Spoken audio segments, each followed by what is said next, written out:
Everybody, and welcome to this series on being on retirement planning made simple by Bibi Apampa, the retirement queen. Today, we're talking about being healthy and fit in retirement. Not just being healthy and fit in retirement, but being healthy and fit for life. And being healthy and fit for life, we look at three things, three areas actually. One, and can just come together using the word acronym of EAT, EAT, just to eat. And what does that mean? One, the E stands for eat differently, the A stands for act differently, and the T stands for think differently. Now, what do we mean by that? When we talk about E, we eat differently. That is diet fitness, what you eat. It's very important that as we're growing older, we move more from animal protein to more plant protein.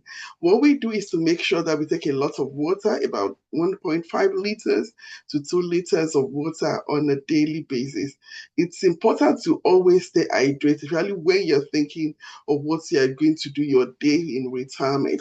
So a lot of water, a lot of green, a lot of vegetables, less of animal protein, less of animal fat, less of dairy products. So we let us look more at taking drinks with maybe lemon, a glass of lemon, instead of taking a fizzy drink. You could have fresh juice, smoothies, and also your portion control. This is very, very important. You don't just eat as if the world is coming to an end.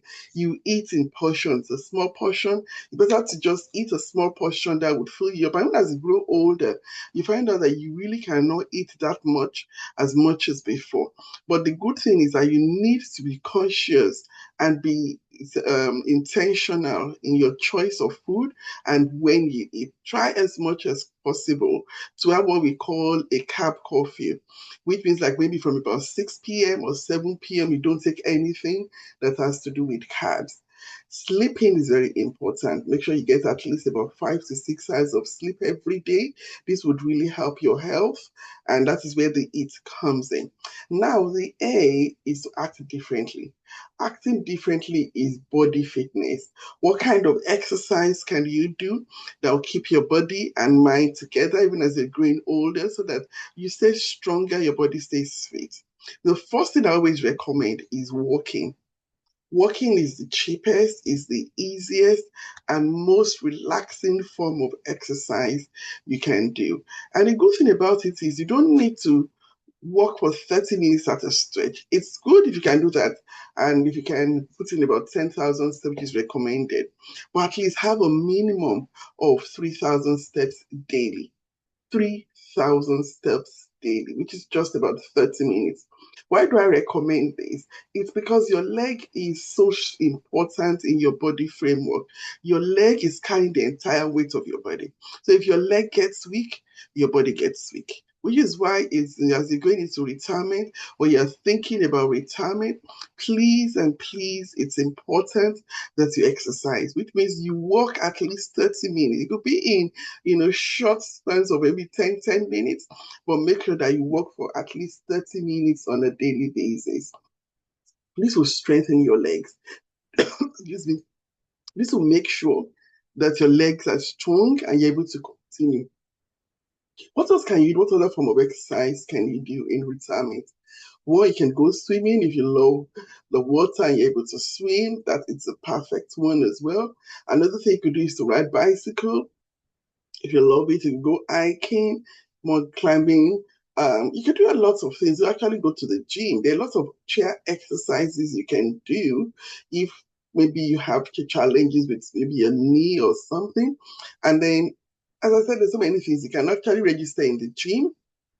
And there are many gyms who actually have exercise routines that is very suitable for senior citizens. So please think along those lines and think of what you can do to exercise your body on a daily basis. This is very, very important. Move this body. This your body is going to carry you into your old age, is what is going to be your companion all through your life. So it's important for you to take care of this body as much as possible. And good thing is please work. Even if it's just going and climbing up your stairs, if you have a stairs in your house, or just choosing alternatives like parking your car far away from the shop or wherever you're going, or